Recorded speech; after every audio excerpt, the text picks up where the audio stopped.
got to, yeah. They drug the water supply. Nothing wrong with them. A little hard work will cure. I say that these commies are everywhere. They need to get back.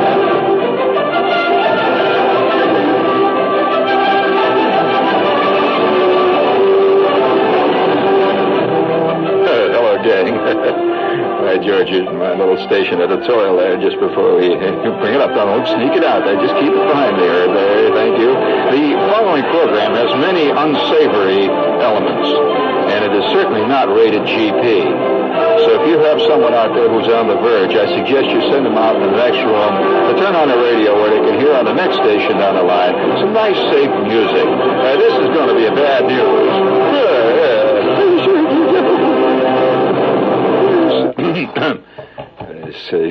We'd like to, before we get underway here, we'd like to salute the stripper in London. I just see here a United Press release. A stripper in London is suing her plastic surgeon. He did some work on her, let's say, on her superstructure. And she's suing him because she says that he has cost her money. And she has lost financially because he made a terrible mistake. He made them 2 different sizes, which has caused her to lose a lot of booking. Seems to me that would be kind of a big thing to sell, you know? I mean, what the hell? She's just a little ahead of her time. Let's go, gang!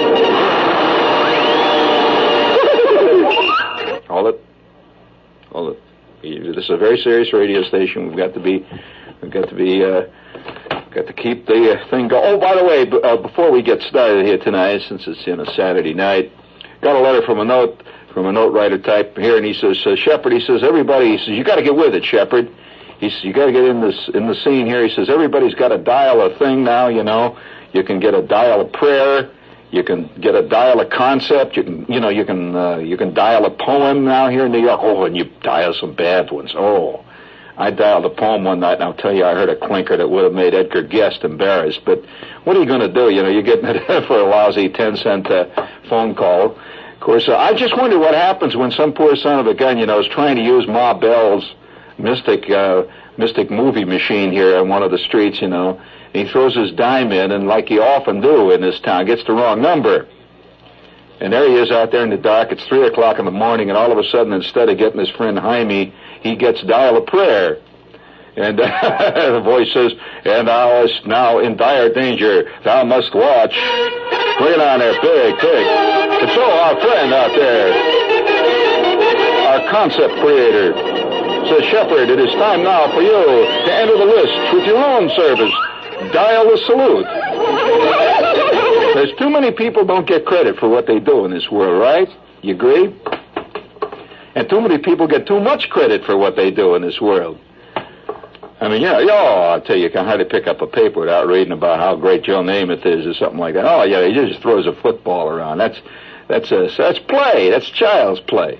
That hardly anybody gets credit for the real stuff. And so tonight, as part of our vast Dial a Salute service, we bring you tonight's salute for the most exciting moment spent by anybody in the past 24 hours. By the way, I think salute should come when people do something that is totally out of their ordinary realm of doing stuff. You shouldn't give Joe Namath credit for throwing a passer, or Mel Stottlemyre for throwing a baseball, for crying out loud. This is his thing, you know. I shouldn't get credit for doing a radio. I do radio shows, you know. Now, what would be fantastic, of course, is if they came along and asked, say, Fran Tarkenton to pitch against the Oakland A's next week. Now, that would be a moment of bravery. You see what I'm saying? Or let's say they call out Johnny Bench to fight a preliminary round with, say, Muhammad Ali. That would be bravery. On the other hand, let Muhammad Ali bat cleanup one day for the New York Yankees against Vida Blue. That, too, would be bravery. In other words, bravery consists of doing that which lies out of the ordinary realm. And so tonight, we would like to salute...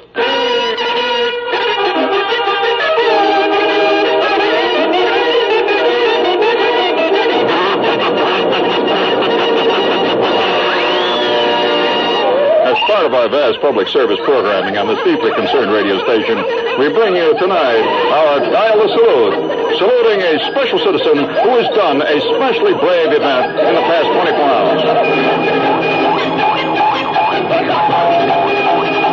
Well, come on, play that thing. Come on, hear it, man. Come on. Oh, God almighty, hear it.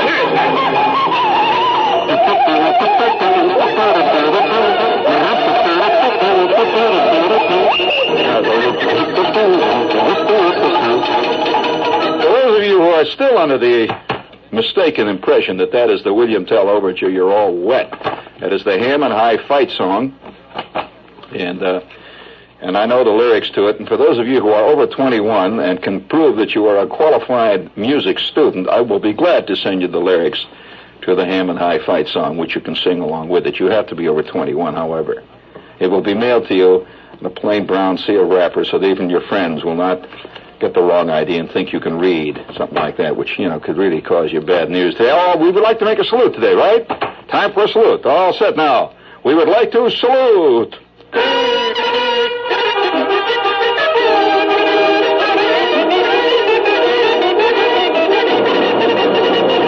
Tonight, the John Cameron Swayze Award goes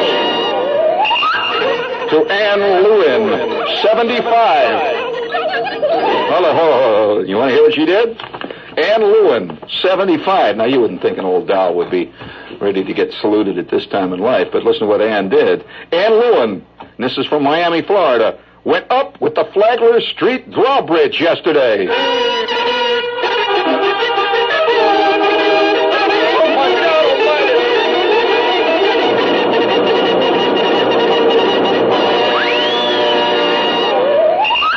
I just clung to the railing while the bridge went higher and higher. I just hung on there, and all of a sudden I found myself 300 feet in the air. I just hung on. I finally let go, and I just slid off down the street 300 feet. Miss Lewin, who was caught on a bridge while walking to town, did not suffer any. A few cuts and bruises in her giant tumble.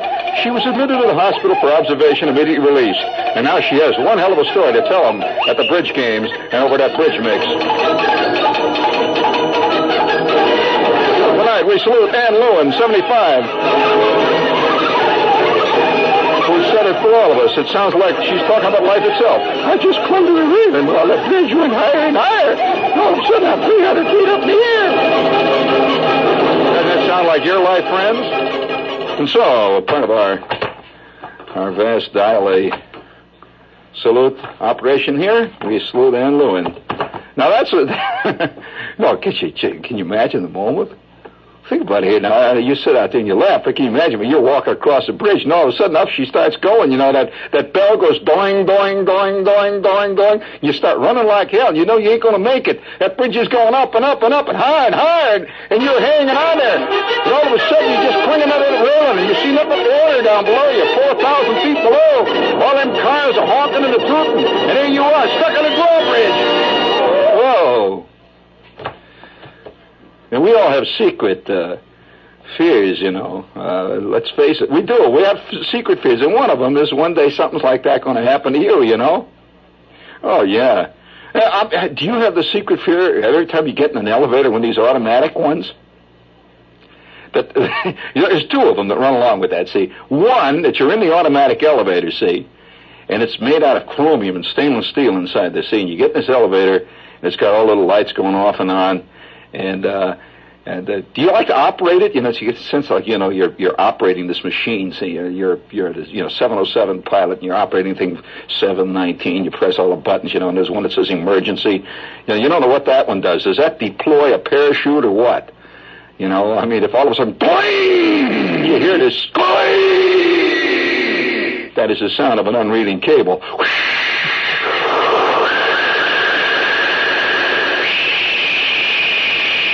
You're dropping 87 floors. What do? Press the button. You try to press the one, it says third floor. You want to grab that one, you go past. Or do you press the emergency button? What happens? Well, you've had this fear in your gut, haven't you? You mean you haven't? No, I'll tell you, only people with imagination have fears. So that lets you out. So it's okay. Don't feel embarrassed if you haven't had any of these fears. I mean, the turtle doesn't fear anything like that either. You put a camel in an elevator, he doesn't get scared. He didn't know, He didn't know. You got to have imagination. Then there's another one, too. Another secret fear is that the thing will close. Dunk. And they can't get it open. And you're hung up. It's the opposite of the dropping fear. That between the 87th floor and the 86th floor, something clicked in the machinery, and there it is. There you are. And what's worse, all alone. Nobody there except you and your out-of-balance checkbook. And that ain't going to help. And you're wearing your Robert Hall hang-up-and-dry suit, and you start to sweat like hell, and it's running down between your shoulder blades. And you press the emergency button, nothing. That's just a gag, that emergency button. Have you ever pressed one of them in an elevator? Either of you? What did it do? Nothing. That's right. That's just to make you feel good. That doesn't do anything. That's just like that button on the side of the phone, that says press to return the coins. Have you ever had a coin come back? Well, oh, forget it. Listen, I'll tell you. So these are secret fears, and this whole gal, going up the side of that bridge there, I could just feel, there's all kinds of secret fears that we've got. Oh, yeah. Oh, I mean, it's like going through the whole day. You go through a whole day, a busy day, you ride them down the IRT, and you can ride them down the elevators, and you go in and out of the steno pool, and you go like 9 hours sweating away there, the whole day, and all of a sudden, at the end of the day, somebody leans over and says, "Hey, Fred." You say, "Yeah?" "Your fly's open." Okay. Okay. All right. And of course, you know what this does to people. It isn't that it amuses them. They think you're beginning to lose it.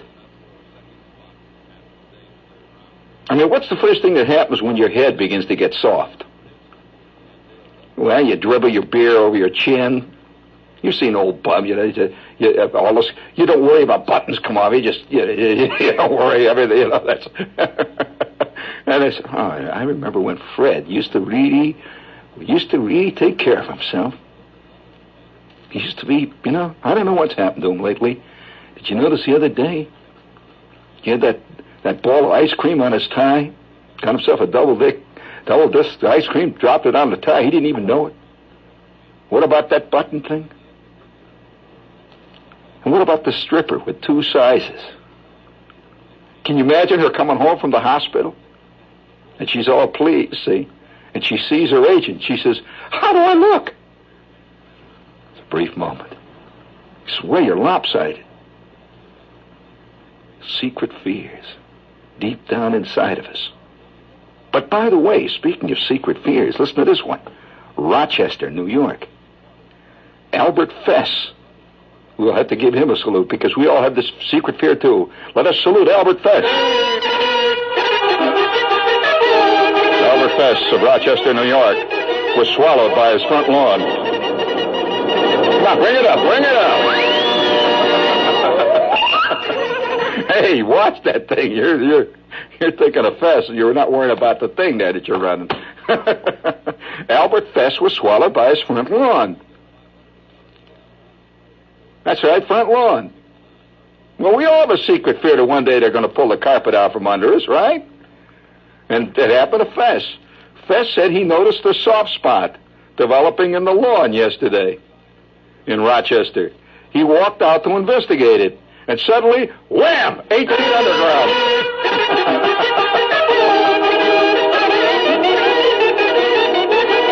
And there he was, 8 feet underground in his lawn, trapped. And he started to holler, "Help! Help!" Nobody paid any attention because, in Rochester, you often hear lawns hollering for help. All right. It's part of the secret fear syndrome. No, we all... one of the reasons why people are afraid of... are really afraid of earthquakes? It's not because an earthquake is... there's a lot of things that are actually more destructive than an earthquake. I mean, let's face it, you get the fantastic tornado, it blows the whole town away. But an earthquake really rocks you. Excuse the expression, but it does. Because there's one thing that you always secretly believe is always going to be able to be counted on. The ground under your feet. You don't even think about it. You think that's one thing. I'm walking around the street, I'm on the ground. Now, you never even think about it that way, do you? It's an unspoken belief. In fact, they even use it in the old cliches like, boy, there, old Charlie's got both feet on the ground. I mean, he's safe, he's solid. And all of a sudden you feel the ground rocking beneath your feet. The ground is rocking. Sand. It's not like like the buildings falling out. It's just sand rocking. What do you do? Where do you go? Secret fears. Now you're sitting out there. See, that's why people are always bugged when something doesn't act the way it should act. Let's take that radio. You're sitting there listening to the radio, I presume. Right? And the radio is very definitely a domestic appliance. It's domesticated. Domesticated meaning tame. You can predict it. There will not be 1 week go by in New York radio but what Betty Friedan is not interviewed. It's predictable. 17 rock groups will be interviewed. Predictable. Right? There's always a priest who's in favor of marijuana smoking. He will be interviewed. Then there's a priest who just married a stripper. He will be interviewed. He's just written a book, of course. There's a big outfit out in Jersey that writes all them books for these people. They just fill in the blanks, with the names. It's all the same. There will be 7 guys from a peace movement who will be interviewed. Correct? There will be 4 heads of ad hoc committees interviewed. Right? Now, what would you do if an accordion player from a Polish polka band in Passaic was interviewed? Well, this would be totally undomestic. I mean, it would be way out of what you're ordinarily you would write angry letters, correct? If not, you would certainly turn the dial with an angry yell. Ah! You turn the dial. Why? Because it is a domestic appliance. And the difference between the domestic animal and the non-domestic animal is predictability. The non-domestic animal, on the one hand, could be petted, talked to, photographed, reproduced in stereo, until one afternoon, when you turn your back, whap, no foot. Did you read about that guy that's been making all these movies about lions? Did you read what happened to his lion? You know, the one that says lions really are just big pussy cats, If you could just get enough Alpo, they'd be happy with Alpo. They wouldn't eat nothing. You've read that? You know that stuff. That's the born free syndrome, right? The Cleveland Amory twitch. However, they were making this movie the other day, and it just so happened that the lion that they were using to illustrate the thesis ate one of the assistants. That's right. Did you read it? And what do you think the guy said when he was interviewed? Not one word of feeling sorry for the assistant. The guy says, I can't understand what Charlie did. Why he did that. He let the side down. Well, not only that, he picked Charlie Watanabe's bones kind of clean there. But that's, of course, a true animal cuckoo never worries what happens to people that get in the way of animals. Never. Never. Oh, no. It's always the man's fault. He shouldn't have been there when this happy lion was hungry. That was his fault. He was there when it was hungry. It's like blaming, it's... Oh, well, what are you going to do? You accept these things, 6 of one, half a dozen the other. It's like this guy falling into his lawn. Now, I'm sure that crabgrass cuckoos are going to blame him for falling into the lawn. He did something. It's his fault, basically. It's like that. Oh, listen, we've secret fears. We all have them. Did you ever, when you were a kid, did you ever have an underground fire in your neighborhood? No. Well, see, it's all. There's hardly anything you can count on. See, I mean, basically, you know. Here, I have a note here from the current car and driver. Guy writes me a letter in the car. You know, I write for car and driver. See, I'm going to quote his letter. You know, letters to the editorial here. This guy says, he says, saw something the other day I thought Gene Shepard would appreciate. This is a letter writer to car and driver in the current issue. A plastic automobile tire for a child to use as a swing. You know, when you used to get old tires and you make a swing, now you can buy a brand new, and I'm sure that it's being sold to the parents on the basis that it's sanitary and comes in different colors. See, it says, Shepard, I know you would appreciate this, a plastic automobile tire for a child to use as a swing. Okay, well, you know that at Abercrombie and Fitch, you can get a roller skate orange crate scooter kit. Well, you know, yes, you can. So there's little lines and where you hook it up. You know, it's got pre-drilled holes and all that stuff. It's got nicely stencils on the outside. Orange crate stencil, honey. Well, so what are you going to do? I mean, it's after all, preconceived spontaneity is the order of the day. Preconceived spontaneity. I mean, you can't rely on old-fashioned spontaneity.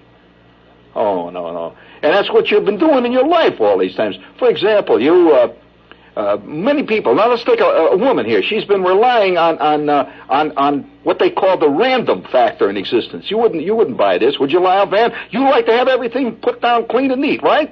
Well, all right. Now let's take how it works in real life.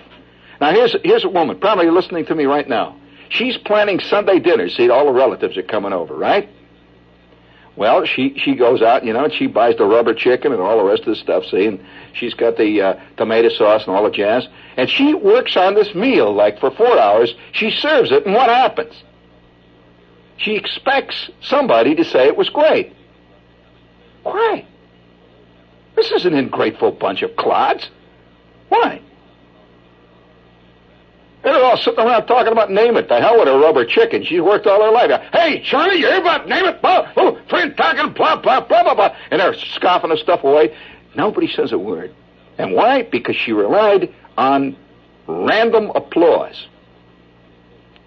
I will say that everybody today is going to start engineering their life, and she will have a claque in that crowd.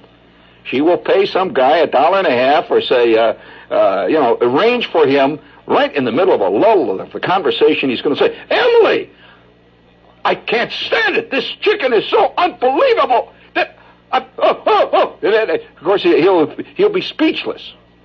And for 5 minutes, then they'll have to talk about the chicken. Engineer your life, friends. Do not allow these things to chance. Many people are bugged because chance enters their life too much. And I want to tell you this. No comic that appears on the Johnny Carson show does not appear without at least 45 of his friends sitting in the audience. Every time he opens his trap, you hear this. And you're wondering why the hell you're not laughing at the gag, because everybody else is laughing. Are they? Oh, no. Oh, no. It's Big Joey's mob. It's Morty's clack that have arrived. Speaking of clacks, this is WOR, New York. And I want to hear nothing but cheers. Cheers. Well, you don't think that I would. For 1 minute, this is New York. This is the Big Apple, friends. This is it. This is where it's all happening. You don't think for 1 minute that, say, when Mayor Lindsay is looking around the audience, when he's having a press conference, and there's 45 guys with their hands up, all these reporters, you think he's going to call on that little short, fat guy there with the glasses that are held together with the tape, the one that looks mad? Oh, no. It's all properly arranged. Each guy that he calls on, he's already got a well-conceived answer to what the guy's going to ask, because the guy's been already told what he should ask, So he says, Mr. Mayor, is it true that you're a superior morality, and the fact that you've got Gloria Steinem behind you will carry you to the presidency? Well, I'm glad you asked that, Gabe. That's precisely what was on my mind. In fact, Gloria and I had a long talk the other afternoon. We called Bill Abzug on the phone.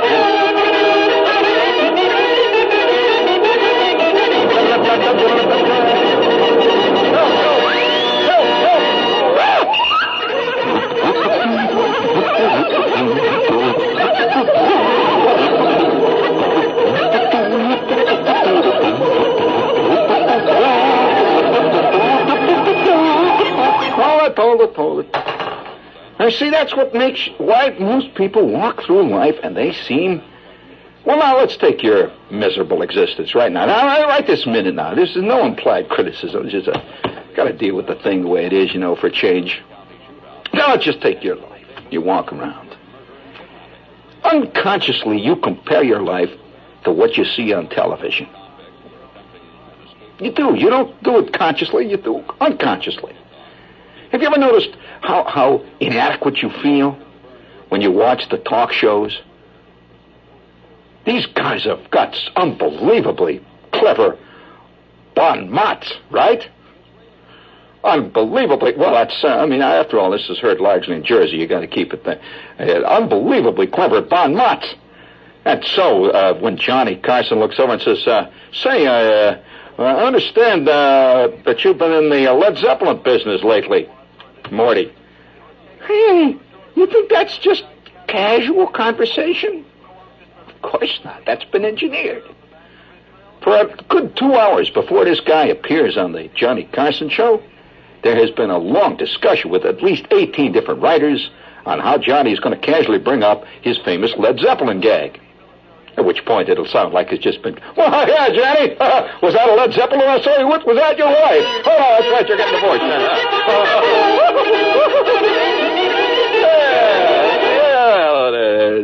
See? It's all, it's organized. And the difference between your life and the people that are walking around out there in the big time is that their life is totally organized. They do not let anything go to chance. Nothing at all. Oh, no. Nothing. Absolutely nothing. Now, I'll give you an example. You want to hear more examples of this? You do. Well, hi, George. I hate to disillusion you, but, well, now, here, for example, you go to one of these, acting groups. Now, I've been involved in a lot of these things. You got these acting groups where they improvisational acting bit. You've seen this? And how unbelievably clever.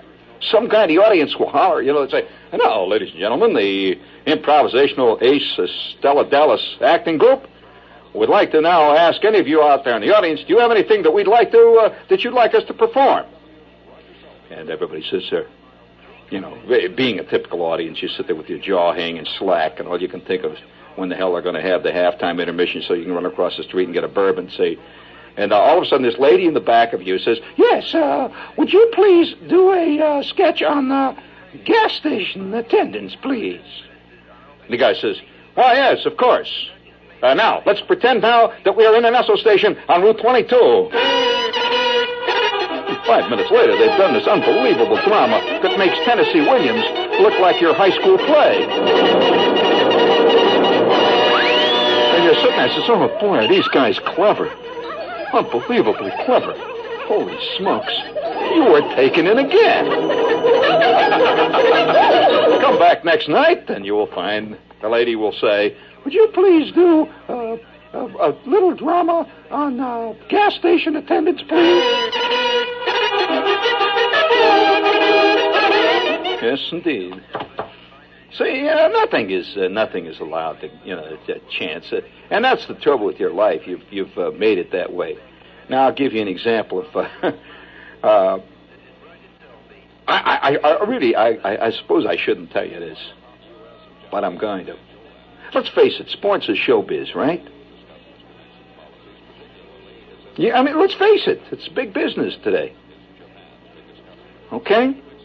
Well, now, when you got a big quarterback that's the famous pass thrower of all time, and you're playing, let's say, the Hattiesburg, Mississippi Donkeys tomorrow night, some big team, see? Well, what would that look like if the Hattiesburg, Mississippi Donkeys defense slaughtered this son of a gun, and he completed 1 out of 342 tries. And that 1 was a 2-yard loss. Ain't gonna happen. So they get together, and 5 minutes later, you know, have you noticed how dramatically the bomb works the last second? When the quarterback, there he goes, he's back in the pocket. There's a long pass. It's going down to the 20, the 15, the 10. Aki Detweiler leaps. What a catch! My God! With 10 seconds to go, a 742-yard bomb.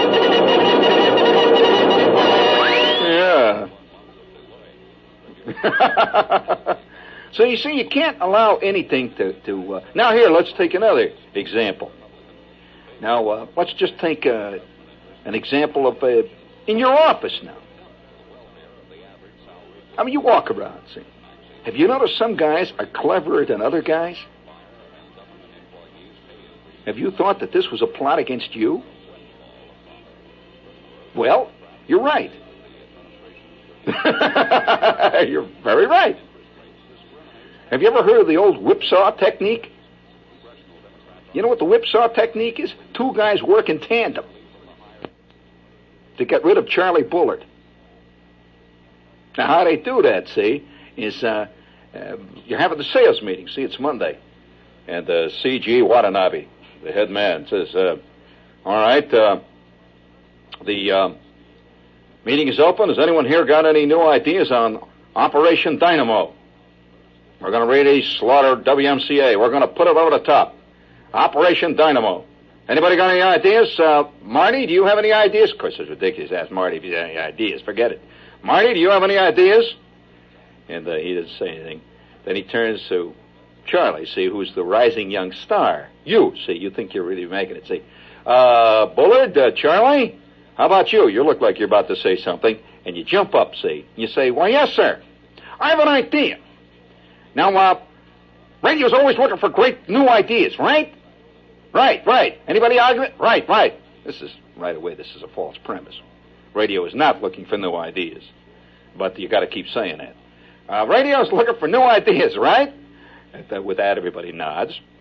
He says, I'll tell you, I've got an idea. You know that time from 7 to 10 that we have not been able to give away? I'll tell you why. We don't have on that time what the people really want.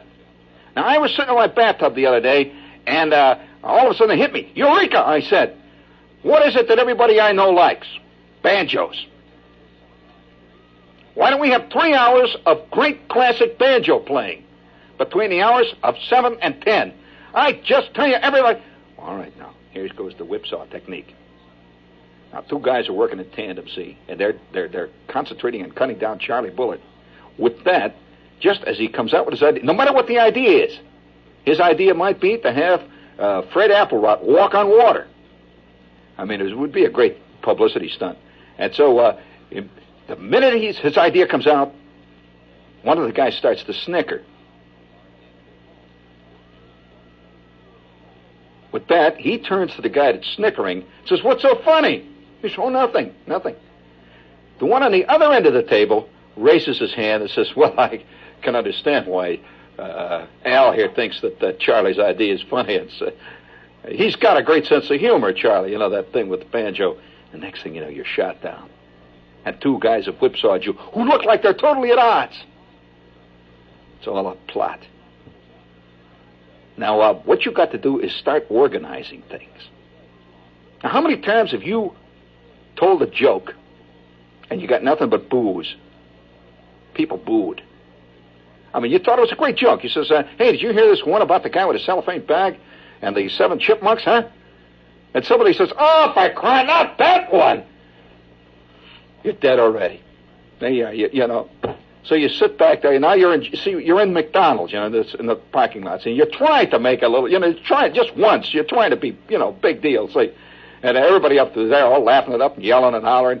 And then you see your opportunity again. See, they're bringing the tray now, and there's a momentary silence while all the slobs are diving for the pick lily. See, so he says, "Hey, I got a great one. Listen, do any of you guys know what a Polish sport coat is?"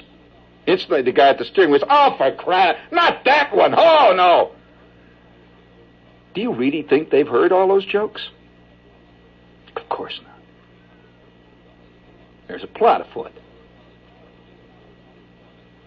On the other hand, have you noticed when Louis, big fat Louis, tells a joke, 6 guys instantly laugh, fall out of the car, hit their head on the concrete, they're laughing so hard, and it's a weak little nothing joke. You don't think this is a coincidence, do you? Do you? What about that lady the other day? I mean, there's a plot against... Did you hear about the lady in Philadelphia? We got to give her a salute, quick. We're going to salute that... Did you hear that lady? Lady living in Philadelphia. We salute her. Her name is Rosie. In the middle of a quiet evening, when 722,000 of her fellow Philadelphians were all squatting around, sitting happily watching the television set, as they so often do in Philadelphia, suddenly there was a roar of rage, there was a crash, and everybody in the neighborhood heard it. Her television set flew right out through her glass door and crashed on the sidewalk in front of her house. She just picked the damn thing up and threw it out. Right in the middle of laughing. How un-American can you get?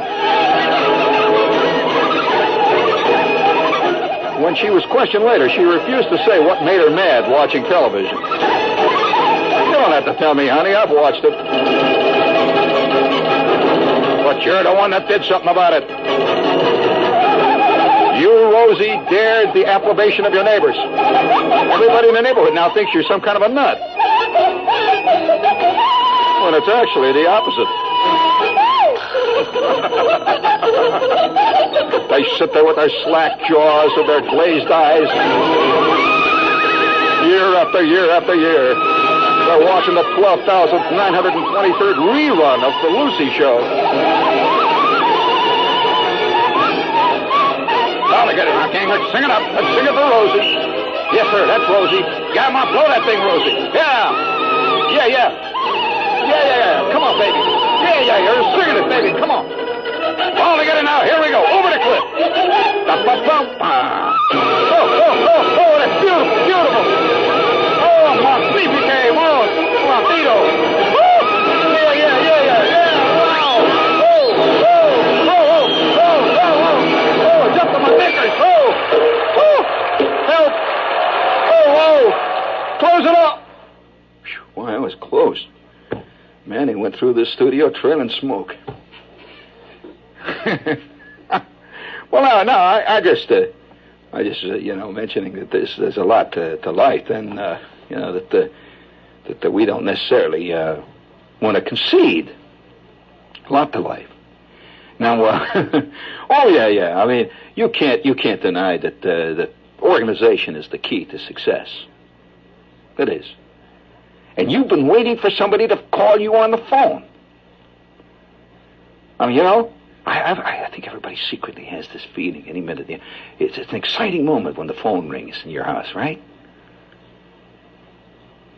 Well, come on, think about it. Don't just stand there like a Philadelphia TV viewer with your eyeballs hanging out and your fly open. Come on, sit up straight.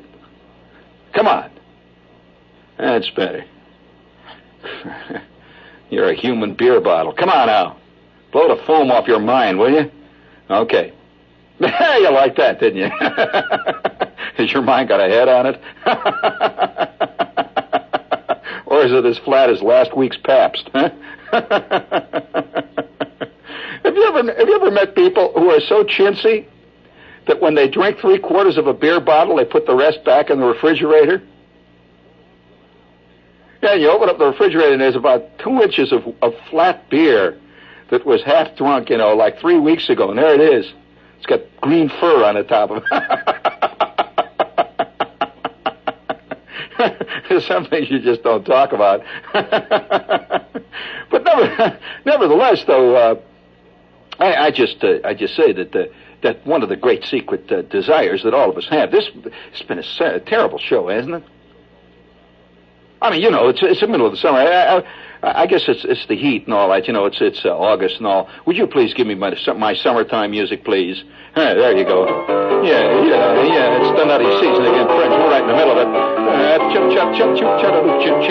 the good old summertime. Oh, yeah, when the Mets are really flailing around. When the bottom has dropped out of good old Jones Beach and the crud is floating down the Gowanus Canal. When the East River starts smelling up a storm and the Harlem River is even worse. When over there in the Hudson there's nothing but beer cans floating by and a lot of things I can't even sing about.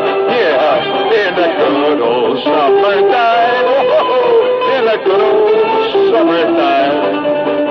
When everybody and his brother-in-law is running for president, when Mayor Lindsay's running out there like a storm man, in the good old summertime, hooray for Gloria, in the good old summertime. Yeah, oh, Betty Blyden will save us all in the end, in the good old summertime.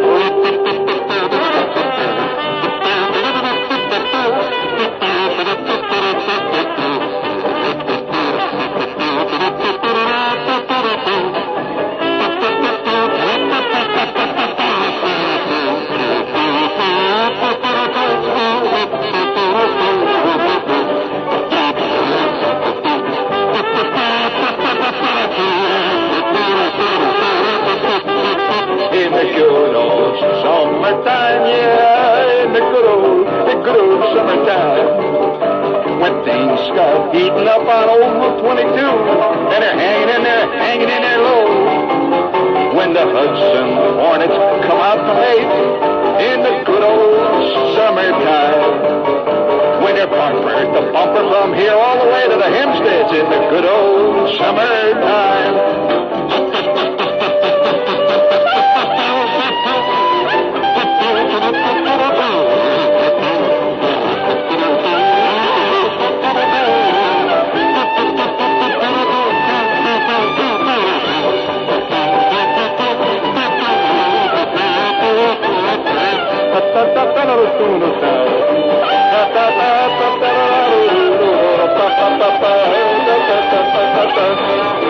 Smells like a communist plot to me. I heard that they plugged the water supply. This is nothing. A little hard work and a good bath wouldn't cure it all in.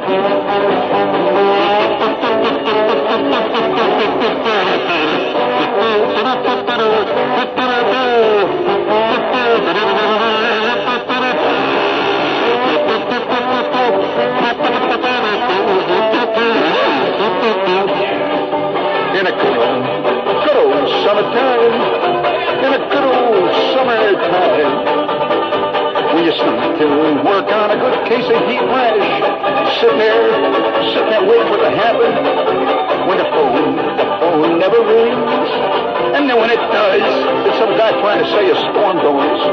In a good old summertime, you're gonna get the brass ring at the Palisades amusement park. They're just hanging there. In a good old, let's go, here we go.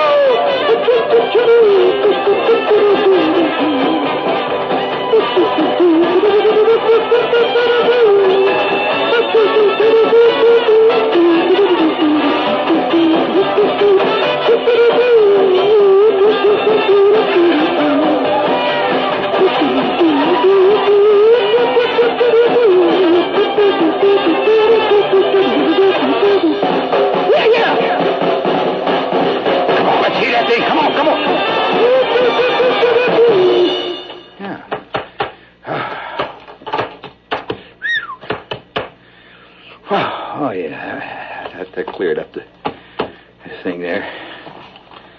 Yes, sir. And just a minute there. Hold on a minute there. I can't believe that, no. No, I can't believe that. Oh, no. No, gee. For those of you that are sport fans tonight, I'd like you to bow your head for a moment. Just for a moment. I mean, this is a special male thing.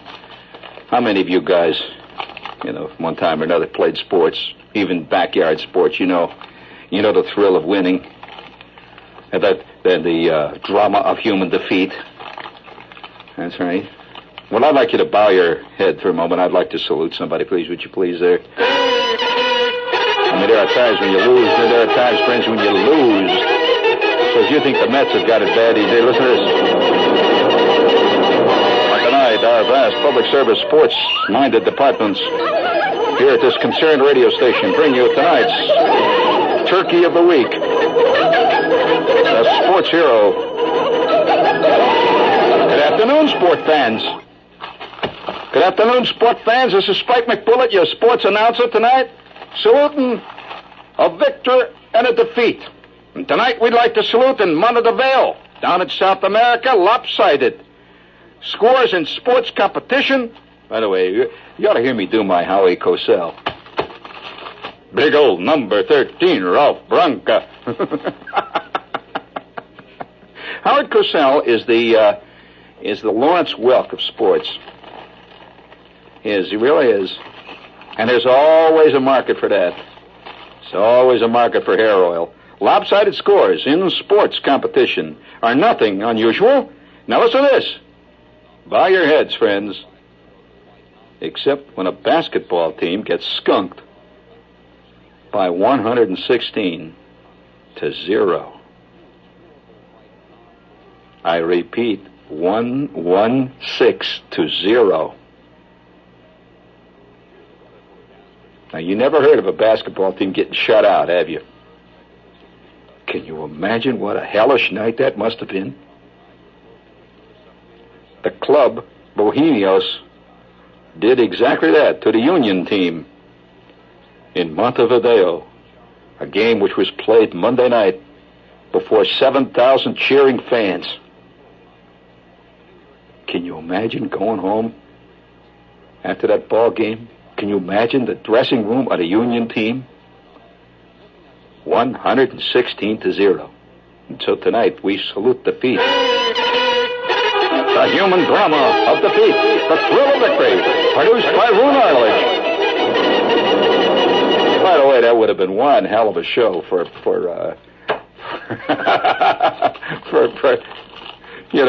the American Sportsman or whatever that show is. Basketball team, 116-0. Well, sometimes things get out of control when you're playing a game, and a lot of games that happens. But I remember one time. I'll tell you, it's a terrible thing. Now when you played any kind of professional sports, that's very different from amateur sports, in that a guy's career is on the line. Many times. Well, I remember one time playing in this minor league ball game. You ready for this one, Herb? And we had a guy that was a pretty good pitcher, a left-hander. And we were playing against a bunch of patsies in this town in Iowa. A club that we always won, beating, constantly. And there was a big crowd out that night, including the pitcher's nephews, his uncles, all of his friends. It's a big night. This is what happens in the minors. The only people who really come to the minor league ball games are relatives, friends, and guys who are watching to see how you're going to do when you come up to the big club, if and when. That's about it, see. And it was a big, exciting night because they had a contest on. And one of the prizes, I remember, was a chicken dinner down at Red's Diner. You got a chicken dinner for the first guy to hit a home run. Well, now you see, motivation provides a terrible, terrible drive. And so we were out in the field, ready for the first moment of the game. Now, when you watch the Mets or you watch the Yankees or any professional ball club, how do you think they feel, when they go out there and they're ready for the game to begin, that moment? Well, there's a lot of mixture feelings. One of the mixtures is like going to work. You're really going to work. But can you imagine what it would be like if you did your job in front of 700 critics, and it was clearly defined when you flubbed. Clearly. I mean, there's no way you can pretend, when you get hit on the head with a fly ball, when you're playing center field, that somebody pushed you, Well, that's what you wanted to do all along, that kind of stuff that kids do. So, anyway, we walk out, we're already saying, the crowd roars, and the pitcher's out on the mound saying, big left-hander. And I am playing third base, which was close enough to the wreckage later on to have a sense of involvement. and also a sense of real disaster. You know, it's one thing watching a war for 5,000 miles away, and another thing being in a hole with a tin hat on your head, and the stuff keeps whistling over, see? So I'm down there at third base, and this guy, I always remember this, whenever I think of terrible, disastrous nights in sports, the pitcher wound up, and now the leadoff hitter looked a little bit like Bobby Richardson, you know, a little tiny guy. He looked like, kind of like a skinny, if you can imagine, a skinny Horace Clark. Little leadoff man, see? So he digs in at the plate, and this big left-hander, and by the way, he was a left-handed hitter, that's what threw us. This big left-hander, see, left-handers he eats for breakfast, see. He winds up, throws his first pitch in there, and our catcher is squatting down there, yelling it up, and already, you know, the infielders begin to pick it up. Come on, boy, come on, lay it in there. You know. He throws the first pitch, and that little left-handed leadoff hitter swung. It was a level swing, and the instant he swung, there's something you know, it's in the air. The instant he swung, I knew it. It just went, just like that, whap. And you could see that ball climbing out over. At first, it looked like it was going to go foul, but it climbed out over the right fielder's head, turning left, heading towards center field, when it disappeared over the chicken wire fence 420 feet away. The first pitch. There goes the chicken dinner. Well, obviously, this little leadoff man needed that chicken dinner. The next guy, the left-hander, wound up, and he you know, he's good. There's an old saying that right after a home run, the guy after that gets it in the ear, right? Well, our left-handed pitcher wound up, and he threw this one right in this guy's ear. Except for one thing, it started out good. Except it turns out that this number 2 hitter was the best bad ball hitter in the entire 3I league. He caught that son of a gun going away. He was ducking when he went. He went down, and he's ducking. He caught it on the fat side. I saw it go over my head and rising. It just went. This one went over the left field wall, 410 feet from the plate. By the middle of the second inning, the score is 24-2.